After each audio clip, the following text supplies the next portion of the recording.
지금의 초등학교가 제가 다닐 때는 국민학교라고 했습니다. 지금의 윤리 과목은 저희들은 도덕이라, 도덕책에 나온 내용을 하나 소개하려고 합니다.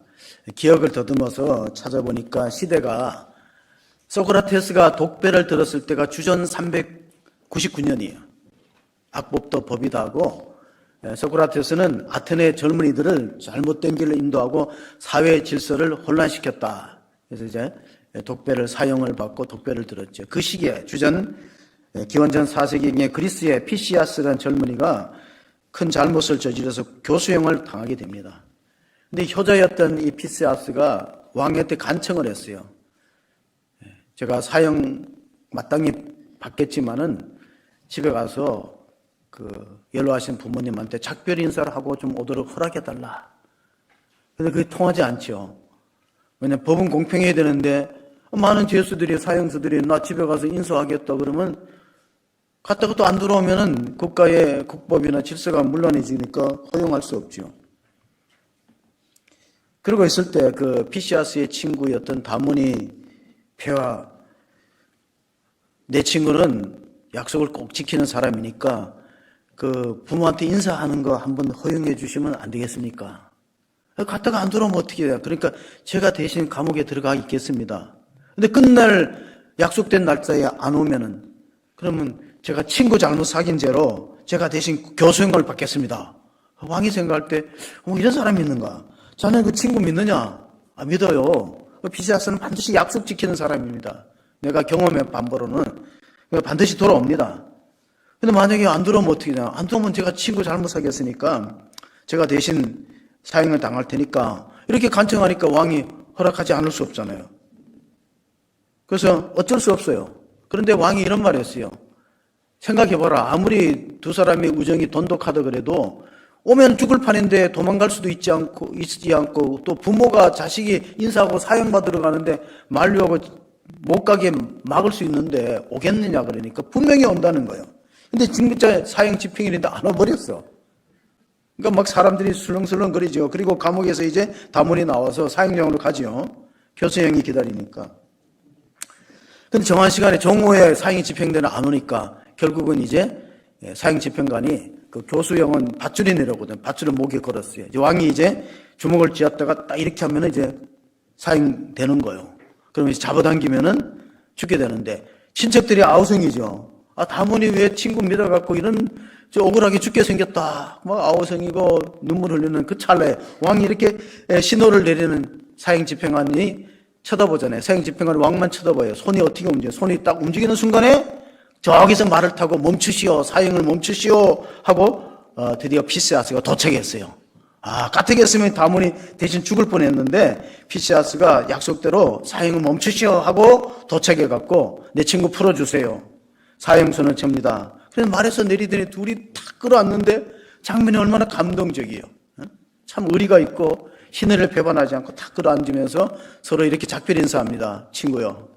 내가 먼저 저 세상으로 가네. 그러나 우리는 언젠가는 또 만날 것에 우리가 저 세상에 가서도 우리의 우정은 영원히 변치 말지. 주변 사람들이 참 감동을 받았습니다. 근데 누가 감동을 받냐? 왕이 감동을 받았어. 그래서 왕이 이렇게 말합니다. 내가 왕의 권위를 가지고 피시아스의 죄를 사면하노라. 살아난 거예요. 우정 때문에. 그러면서 한마디 했대요. 내 전부를 다 주거든. 내 모든 것을 다 주더라도 이런 친구를 한번 사귀어봤으면 좋겠다. 누구만 들었어? 옆에 있는 시종만 들었어. 함석헌 선생이 시를 하나 썼더라고. 함석헌 시아래 소리. 이런 친구 자네는 가졌는가?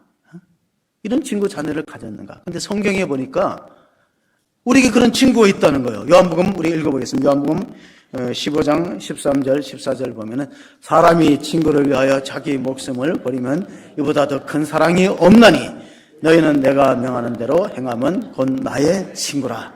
예수님이 12제자에게 하신 말씀이에요. 여러분 주님과 친구가 된 줄로 믿으시기 바랍니다. 주님 우리 위해서 대신 십자가에서 목숨을 드렸잖아요. 아주 어릴 때부터 마을에서 가깝게 지내는 친구를 중마고로 불러요. 중마고의 뜻 아세요? 네. 어려워서 모르셔도 돼요. 그냥 죽치고 마주 앉아서 고스톱 치는 친구. 죽치고 마주 앉아서 고스톱 치는 친구가 중마고이래. 쉽게 말하는 거예요. 우리 동양에 보면은요, 관중과 포수의 우정, 간포지교가 있어요. 관중은 집안이 안 좋아서 포수가가 늘 지원해주고 장사를 해서 동업이 되면은 같이 갈라가야 되는데 관중이 많이 가지는데 포수가 이해합니다. 전쟁터에 도망쳐도 이해를 하고. 친구를 그렇게 믿었어요. 그래서 관중이 이렇게 말했어요. 나를 낳아준 건 부모지만은 나를 알아준 것은 포수가다. 그래서 그걸 간포지교라고 불러요. 동양에서는. 그럼 성경에는 이런 우정이 있는가? 있어요. 그게 바로 오늘 본문에 기록된 다윗이라는 이름하고 요나단의 우정입니다. 다윗과 요나단은 얼마나 서로 우정이 깊었나면은 사무엘상 18장 3절 4절에 보면 이런 말씀이에요. 요나단은 다윗을 자기 생명같이 사랑하여 더불어 언약을 맺었으며 요나단이 자기가 입었던 겉옷을 벗어 다윗에게 주고 자기의 군복과 칼과 활과 띠도 그러하였더라. 자, 다윗은 신분이 낮아요. 목동입니다. 그리고 요나단은 왕의 아들 왕자예요. 그래 자기 입었던 겉옷, 갑옷, 칼과 이걸 다 준다는 건 뭡니까? 왕자의 지위를 양보하는 거예요. 왕자. 네가 왕자 해라. 이거 얼마나 어려운 언약입니까? 그래서 사무엘상 18장 3절을 언약이라 그래요. 언약. 다시 한번 보시면 언약이 그렇게 중요해요. 제가 오늘 설교의 제목이 언약에 감사하자. 요나단은 다윗을 자기의 생명같이 사랑하여 더불어 언약을 맺었어요. 삼국지를 제가 한 두세 번 본 것 같아요. 나간 중에 삼국지. 거기 보면은 도원결의가 있어요. 도원결의. 복숭아 밭에서 결의를 맺어요. 어떻게 결의를 맺어요? 우리 세 사람이 천하를 통일하자. 삼국지 세 사람 유비, 관우 또 한 사람 누구예요? 장비가 성질이 아주 급해요. 장비가 한 번은 심부름으로 영화관에 표를 예매하러 갔대요. 근데 영화관을 부순다는 소문이 나서 유비하고 관우가 쫓아보니까 영화관을 부수는 거예요. 왜 부수냐니까 조조만 할인해갖고 속이 상해서 왜 조조만 할인되느냐. 유비는 왜 안 되고 관우는 조조만 할인돼서 부쉈대요. 그냥 웃자고 하는 얘기입니다. 여러분 너무 왜 이렇게 긴장하세요? 웃자고 하는 얘기예요. 영화 보십니까? 하얼빈이라는 영화 보면은 제가 좋아하는 배우가 나옵니다. 현빈이라는 배우가 나오는데 그 하얼빈에 보면 앞장면에 그 아주 시베리아의 눈 내리는 그런 장면 나오잖아요. 얼음 빙판에 나오는데 12명이 단지 동맹을 맺어요. 안중근을 배워서 12제자처럼 12명이 딱 손가락을 잘랐어요. 그래서 여러분 안중근 의사가 붓글씨를 쓰고 낙관을 딱 찍는 거 보면 여기가 없어요. 자세히 보세요. 제가 붓글씨를 쓰고 낙관을 찍은 손을 자세히 봤는데 손이 그렇게 억세지 않더라고요. 참 가냘프면서. 근데 안중근 의사가 총의 명사수래요. 아마 연습도 많이 있겠지만 총을 그래 이북에서 살 때부터 총을 그래 잘 쐈다는데 딱 보니까 이게 마디가 없어요. 그걸 이제 우리가 단지의 동맹이라고 불러요. 나라를 회복할 때까지 우리는 정말로 투쟁하자. 이제 사나이 의리로 맹세를 한 것이죠. 오늘 사무엘을 보면요, 전쟁을 하다가 결국 이제 요나단이 죽게 됩니다. 다윗이 요나단을 위해서 슬픈 노래를 지었어요. 애가라고 불러요. 애가라는 건 슬픈 노래예요. 사무엘하 1장 26절, 27절에 보면 내 형 요나단이여, 내가 그대를 애통하면 그대는 내게 심히 아름다움이라. 그대가 나를 사랑함이 귀하여 여인의 사랑보다 더하였도다. 오라, 두 용사가 엎드려졌으며 싸우는 무기가 망하였도다 하였더라. 두 용사는 사울과 요나단이에요. 사울은 사실 다윗하고 악연이 깊어요. 언제든지 사울이 다윗을 죽이려고 했잖아요. 그렇지만 애가를 지어서 두 용사를 추모했잖아요. 두 용사가 엎드렸다. 사울과 요나단이 죽었는데 요나단은 아마 다윗보다 나이가 많은 것 같아. 그러니까 내 형 요나단이요 했잖아요. 그대가 나를 사랑하며 여자가 나를 사랑하는 애정보다 더 깊다는 거예요. 그러니까 우리가 애정이 깊냐 우정이 깊나 쉽게 말할 수 없어요. 남녀 간의 사랑이 깊다고만 꼭 주장할 수 없다는 거예요. 왜냐하면 다윗과 요나단은 우정인데도 그렇게 깊어서 목숨을 대신 줄 수 있을 만큼. 일본 사람들은 이런 말 하더라고. 일본에 이런 속담이 있대요. 여자는 자기를 사랑하는 자를 위해서 죽고 남자는 자기를 알아주는 사람을 위해서 죽는다. 미국의 시사 주간지가 두 개 있는데 타임지와 뉴스위키까지인데 보도 방향이 달라요. 타임지는 항상 표지에 사람 얼굴 나옵니다. 뉴스위크는 사건 장면에 나와요. 보도 방향이 다르다는 거예요. 타임지는 사람 위주예요. 타임즈를 창건했던 헨리 루스의 부인이 클레어 루스인데, 클레어 루스가 이런 말이었어요. 사람은 죽고 나면 한 줄로 요약된다. 한 문장으로 요약돼요. 에브라함 링컨은 노예 해방의 아버지, 토머스 에디슨은 발명왕, 우리 교단의 손영한 목사님은 사랑의 원자탄. 딱 한 문장으로 요약되잖아요. 아브라함은 어떻게 요약될 수 있을까요? 믿음의 조상. 그럼 다윗은 어떻게 요약되냐? 다윗은 한 문장으로 이렇게 요약됐어요. 하나님은 마음에 드는 사람이다. 사도행전 13장 22절 23절을 읽어보겠습니다. 폐하시고 다윗을 왕으로 세우시고 증언하여 이르시되 내가 이새의 아들 다윗을 만나니 내 마음에 맞는 사람이라 내 뜻을 다 이루리라 하시더니 하나님이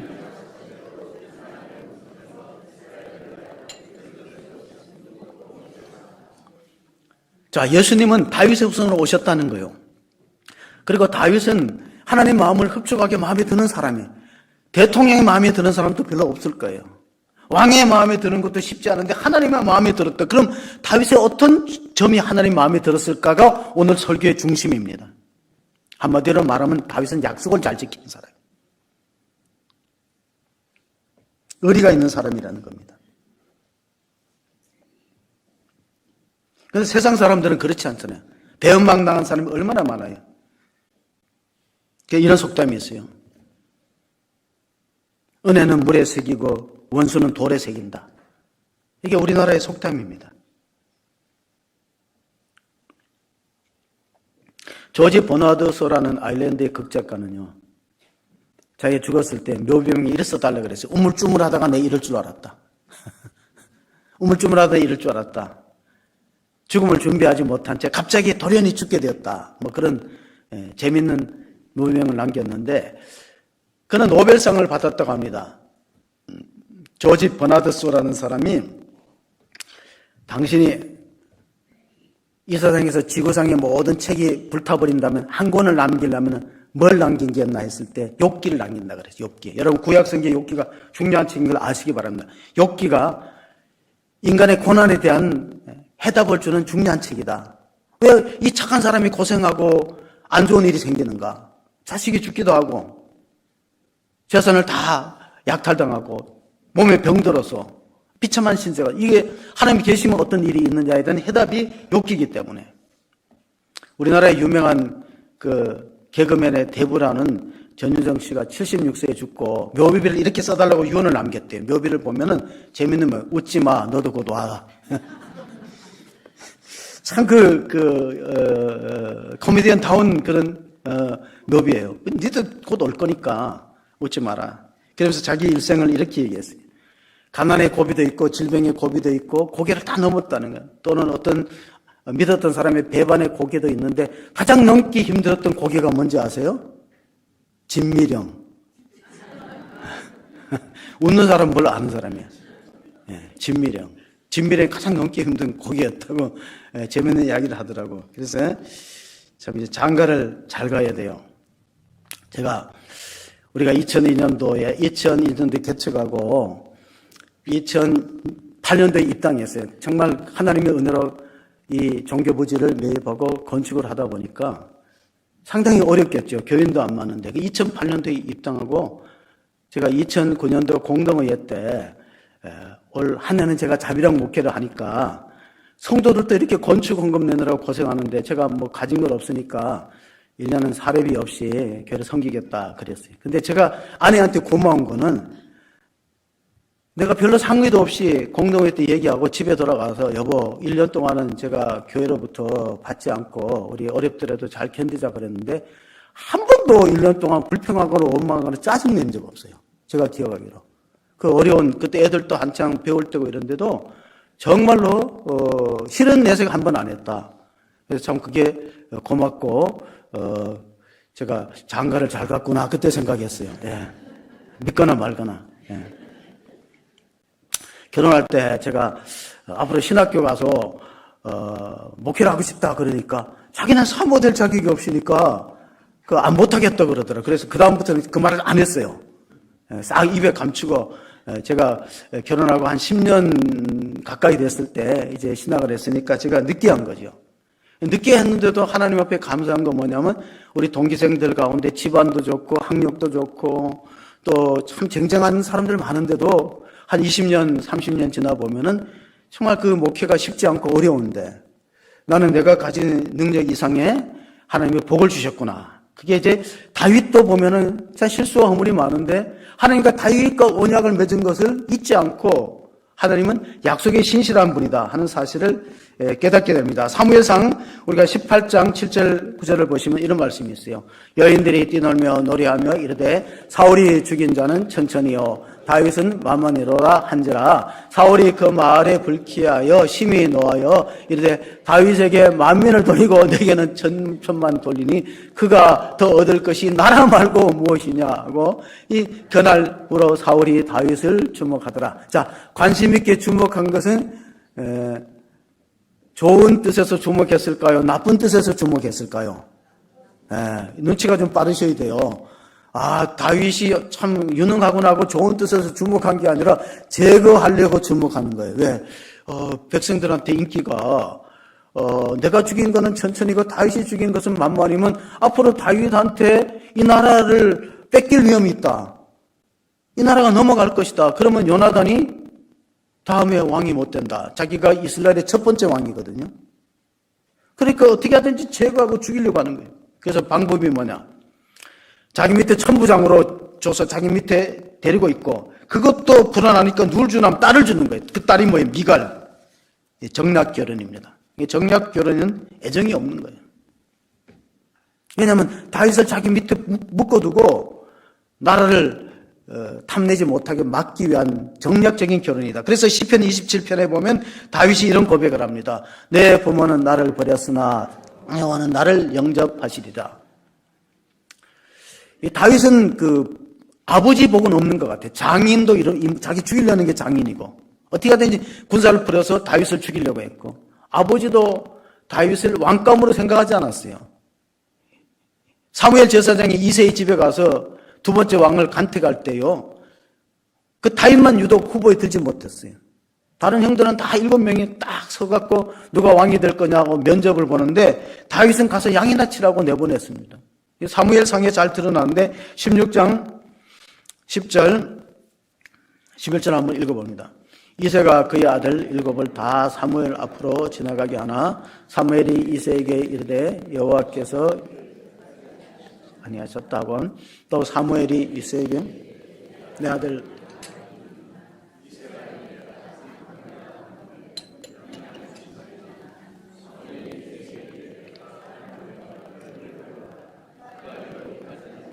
식사 자리에 앉지 아니하겠노라. 이새가 아들이 많은 것 같아요. 그러니까 엘리압이 맞이고 엘리압이 크고 크고 잘생겼으니까 딱 인물만 보고 이거 왕감이다 하고 선택을 하니까 성령의 감동이 없어요. 그래서 사무엘 제사장이 한 말이 있어요. 사람을 외모를 보거니와 나 여호와는 중심을 본다. 이 사람은 아니다. 쭉 아비나답까지 쭉 했는데 다 왕감이 안 된다는 거예요. 그러면 누가 있느냐? 그러니까 저 양치는 말째가 있는데 8번째 막내인데 걔는 왕감이 안 됩니다. 그런데 데리고 오라고 와보니까 성령의 감동 부어서 기름 부었어요. 그러니까 사람이 보는 것하고 하나님 보는 게 다르다. 내 부모는 나를 버렸으나 여호와는 나를 영접하는 말의 의미는 저도 신학교 갔을 때 그런 생각이 있어요. 나는 부모 복이 이렇게도 없느냐. 다른 부모님들은 다 막 교회 장로님, 목사님, 자제분들이 오고 우리 아버지는 주님을 좋아하긴 좋아하는데 술주님을 좋아하셔. 일생을 술을.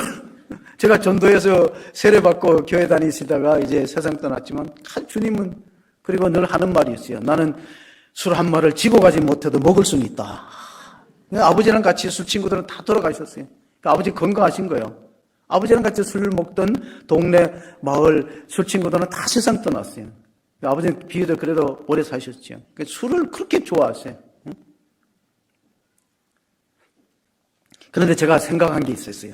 만약에 아버지가 훌륭했더라면 하나님한테 내가 절박하게 매달렸을까? 그러니까 아버지가 나를 안 도와주고 다윗도 그렇잖아. 아버지가 안 밀어주는 거예요. 장인은 자기를 죽이려고 하고. 그러니까 하나님 앞에 철실하게 매달릴 수밖에 없는 상황적으로. 비파야 수구마 깰지어다. 내가 새벽을 깨우리로다. 새벽 기도하면서 하나님 앞에 살려달라고 매달릴 수밖에 없는.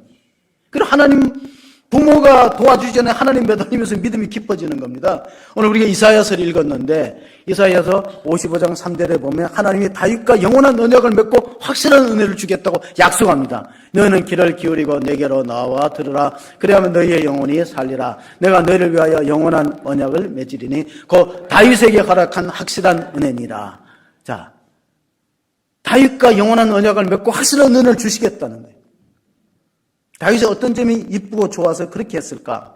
그 생각해 보니까 성실성입니다. 다윗이 굉장히 맡은 일에 책임이 강한데 뭐냐면 아버지가 자기 왕감으로 여기지 않고 가서 너는 양이나 치라 그러면요. 일이나 사자가 오면 목숨 걸고 되도록 양을 지킵니다. 그러니까 하나님이 보시는 거예요. 야, 이 말도 못하는 짐승 양도 저렇게 생명을 아끼고 죽을 둥 살 둥 모르고 성실하게 지키는 사람이 나라를 맡기면 얼마나 그 나라가 백성들이 편안하게 잘 살겠느냐. 그러니까 여러분 일상생활이 굉장히 중요해요. 하나님은 아무나 주의 종으로 부르지 않아요. 일상생활에 성실하냐, 책임감이 강하냐, 그걸 보고 선택하는 거죠. 다윗의 시편 37편 3절 4절을 읽어보면 이런 말씀이 있어요. 여호와를 의뢰하고 선을 행하라. 땅에 머무는 동안 그의 성실을 먹을 거리로 삼을지어다. 또 여호와를 기뻐하라. 그가 내 마음의 소원을 내게 이루어 주시리로다. 다윗은 하나님을 얼마나 기뻐하면 언약궤, 오늘 설교의 중심에 언약이 얼마나 중요한가. 약속이거든요. 하나님과 약속. 언약궤가 시온성에 예루살렘에 도착할 때 너무 기뻐하고 춤을 추는데 바지가 흘러내리는 것도 모르고 하나님의 언약궤 벗기가 내 곁으로 온다. 그래서 기뻐서 춤을 추니까 미갈이 비웃었어요. 왕이 채통머리 끝 채신머리 없이. 그러니까 미갈은 아기가 없는 거예요. 아기가 없어요. 두 사람 사이 애정도 없고 아기가 없어요. 하나님을 기뻐하면 내 마음의 소원을 이루어 주신다. 하나님을 기뻐하는 다윗을 하나님이 언약을 맺고 영원한 확실한 은혜를 주시잖아요. 그리고 또 하나 다윗의 성실성입니다. 그는 성실을 먹을거리로 삼았다. 우리가 중국에 사마천이 사기를 썼다는 거 알아요. 사마천이 사기를 썼다는 거 알지만 사마강은 정치인들이 꼭 읽어야 될 자치통감을 썼어요. 정치하는 사람들은 이거 고울이에요. 정치하는 사람들은 자치통감을 읽고 정치를 해야 돼요. 근데 그 사마광의 제자 가운데 한 사람, 유한세라는 사람이 물어봅니다. 선생님, 한문은 수만 글자가 있다. 그 중에서 제일 중요한 글자가 뭐냐? 한문은 글자가 수만 개거든요. 어떤 사람이 그러더라. 중국은 일생 먹어도 요리를 다 먹을 수 없고 일생 배워도 한문을 다 못 배운대요. 요리가 그만큼 많고 한문자가 많은데 사마강이 딱 한 자를 들었어요. 성실할 성자가 한 문자에서 굉장히 중요하다. 이 성실할 성자가는 말씀 원에 이룰 수 있는 말씀을 지키는 거예요. 불망어, 헛된 말 하지 않고 말한 대로 지키는 거. 디모데전서 3장 8절에 보면요. 재직의 조건 가운데 하나가 있어요. 그게 뭐냐면은 일구이연하지 않는 거. 한 입으로 두 말 하지 않는 거. 그게 재직의 조건입니다. 자기 말한 대로 이루어가야 되는데 정치인들 보면 공약해놓고 안 지키잖아요. 민주주의라는 게 뭐냐면은 존 노크나 장자크 루소가 사회규약론을 말했어요. 우리 사회 시간에 배웠어요. 민주주의는 뭐냐면은 사회계약설입니다. 그 뭐냐면은 서로 이해가 상충되고 충돌될 때 계약을 맺는 거예요. 그래서 계약대로 이행돼야 민주주의가 발전하는데 그거 안 되기 때문에 전세 사기가 생기는 거예요. 전세 사기는 계약 위반이에요. 나쁜 범죄예요. 민주주의는 그래서 교회도 가장 중요한 게 회사는 내규가 있고 교회는 규약이 있어요. 규약을 약속된 거, 하나님과 성실하게 말씀대로 이루어지는 거, 그것이 건강한 공동체라는 사실로 생각하시면서 하나님과 우리는 어떤 언약이 있는가? 그 언약 관계를 알아보면 시편 50편 4절 5절입니다. 이런 언약이 있어요. 하나님이 자기의 백성을 판결하시려고 위하늘과 아래 땅에 선포하여 이르시되 나의 성도들을 내 앞에 모으라. 그들은 제사로 나와 언약한 이들이라 하시도다. 자, 구약 성경을 알려면 언약을 알아야 돼요. 십계명도 언약이에요. 말씀으로 한 약속이죠. 그러면 성도는 뭐냐? 오늘날의 성도는 예배로 나와 예배 드리기로 약속한 거예요. 예배를 잘 드리는 게 중요한 거예요. 예배로 드리기로 약속했죠. 약속을 잘 지켜야지. 복을 받는다. 약속을 잘 지켜야 은혜를 받는다. 제사로 언약을 맺었다. 근데 사실 우리가 약속을 잘 못 지키잖아요. 니체라는 무신론 신학자가 이렇게 말해요. 인간은 약속할 수 있는 동물이다. 근데 약속을 잘 못 지킵니다. 약속을 깨기도 하고. 여러분, 국가 간에 조약이 있는데 평화조약이 잘 지켜지는 게 뭐았습니까?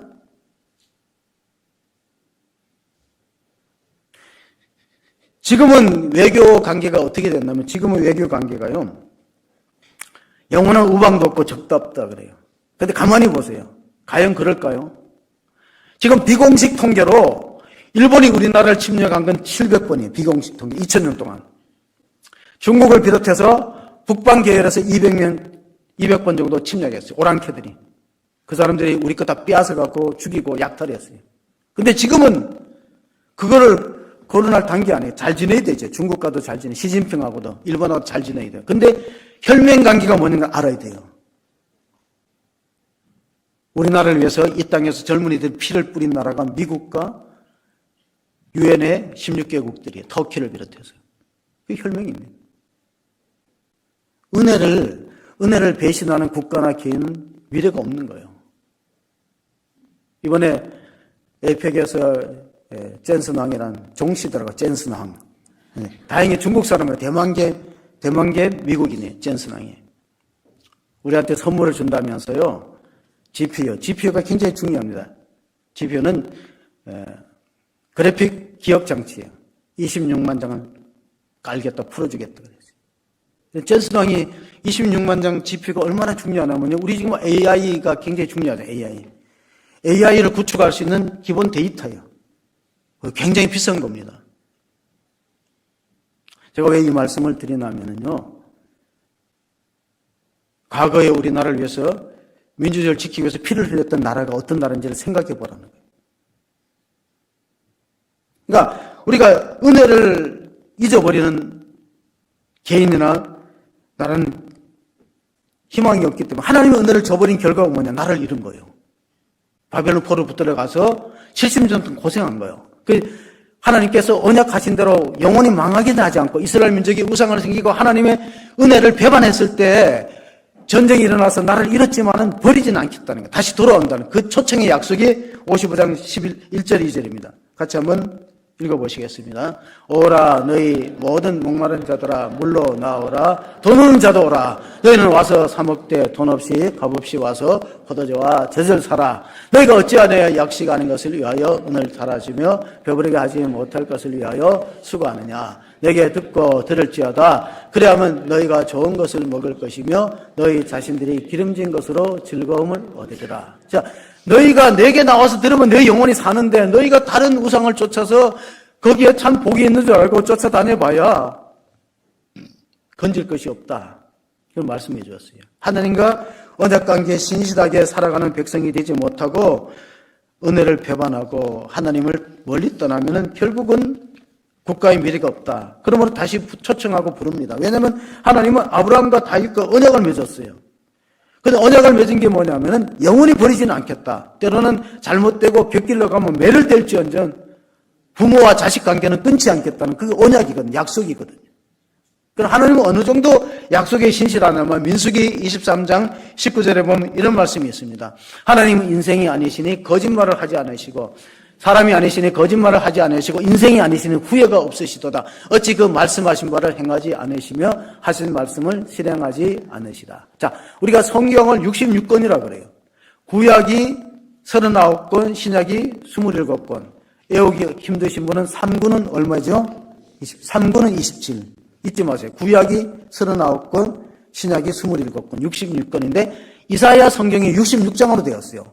39장까지는 구약의 패턴처럼 하나님의 징계와 심판이 예언되어 있고 40장부터는 내 백성을 위로하라. 신약적인 패턴을 갖고 있어요. 27장. 내 백성을 위로하고 다시 회복해서 하나님과 관계를 다시 재정립하자. 그러면 내 앞으로 나오라.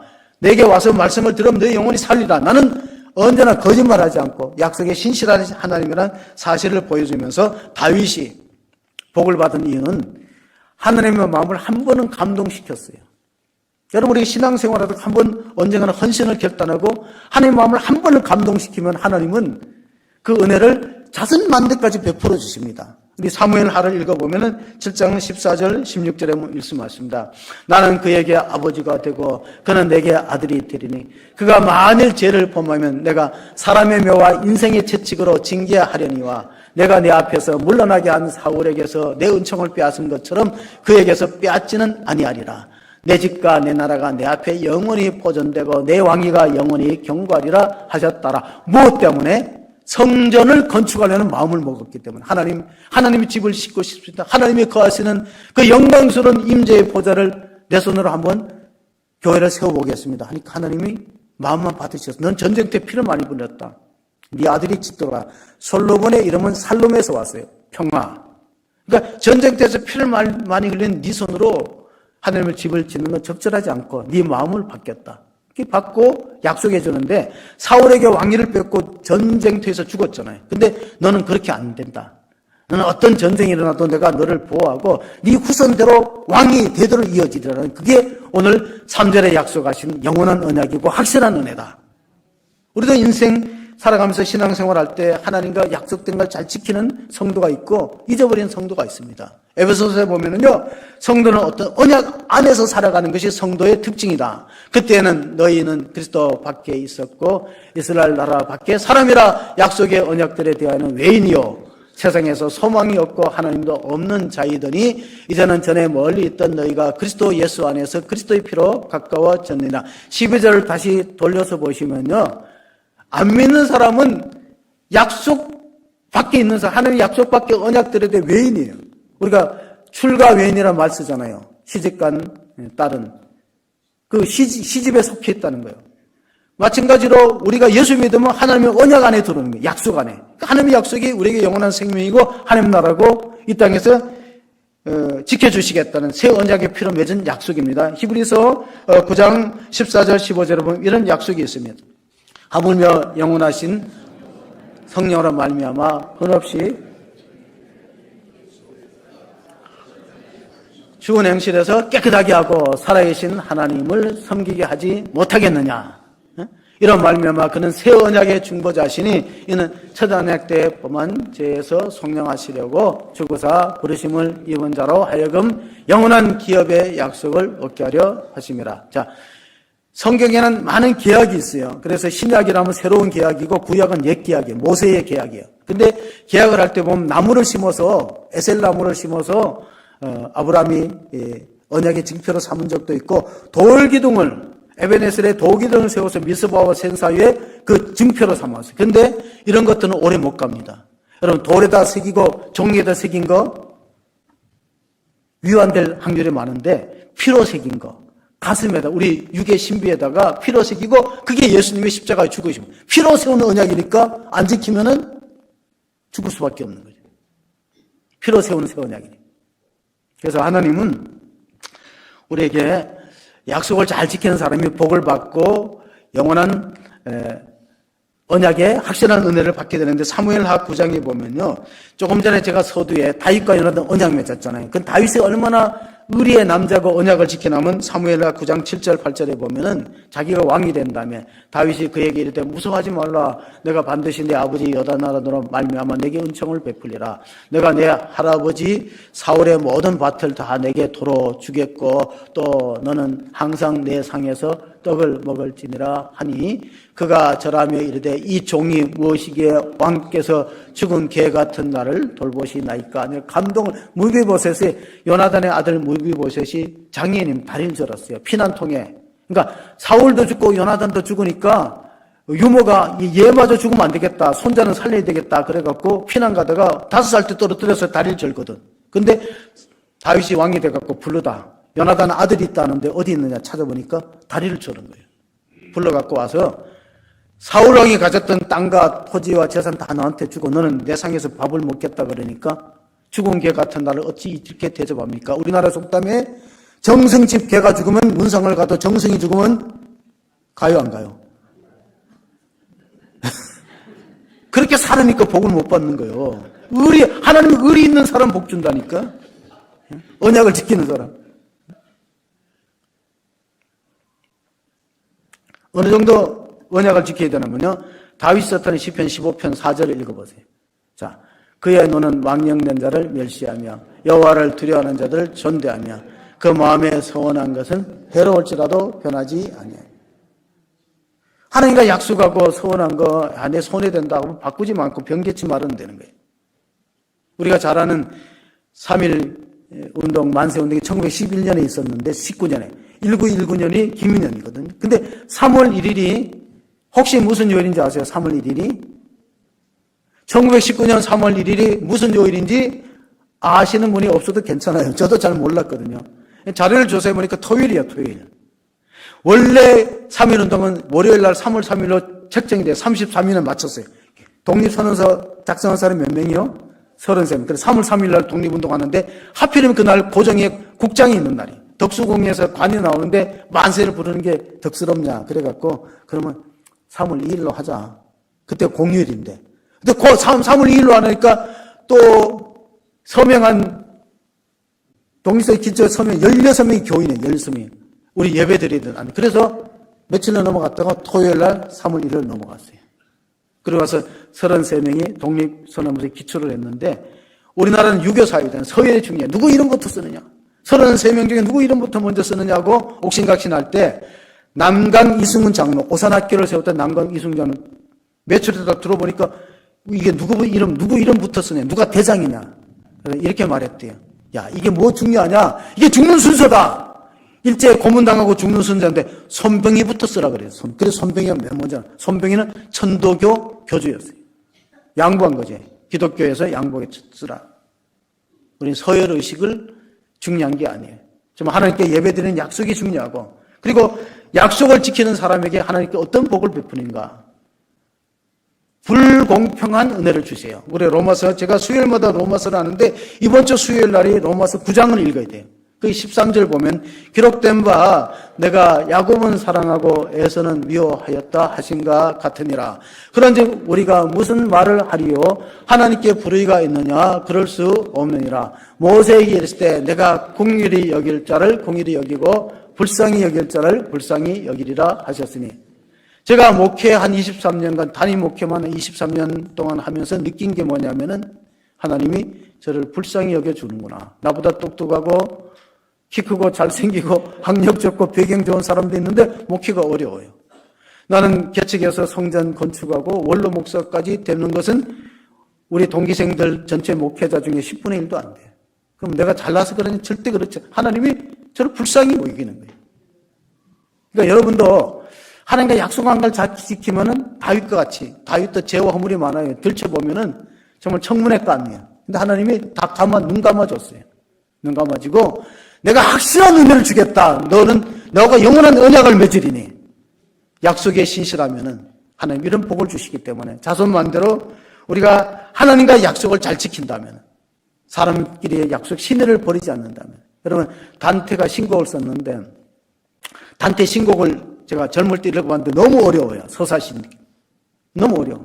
그래서 집에서 읽다가 너무 안 돼갖고 우리 앞에 보면 소나무 숲이 있어요. 숲에서 잔디에서도 읽고 어려워요. 거기 보면 천국이 나오고 연옥이 나오고 지옥이 나오는데 단테, 이탈리아의 단테라는 시인이 썼던 신곡의 맨 마지막 보면 지옥에는요 1층, 2층, 3층에 맨 마지막에 누가 있냐면 가론유다와 브루터스가 있어요. 브루터스는 시저를 찔렀어요. 양아들인데 시저가 죽으면서 브루터스 넘어져도 그러니까 하나님의 배신의 죄를 가장 엄중하게 다스린다. 그러나 반대로 하나님과 약속 사랑과의 신의를 저버리지 않는 개인과 민족은 반드시 복을 주신다. 영원한 언약을 맺으리니 내가 다윗에게 확실한 은혜를 베푸듯이 우리가 하나님과 약속을 잘 이행하는 교회로서 정말 다윗과 같은 하나님의 영원한 은혜와 확실한 은혜와 또 하나님의 영원한 약속의 백성들 되어서 하나님을 영화롭게 하는 일에 쓰임받는 교회와 성도가 되시기를 주의 이름으로 축원합니다. 하나님 아버지 감사합니다. 오늘 우리의 삶의 모습을 돌아보면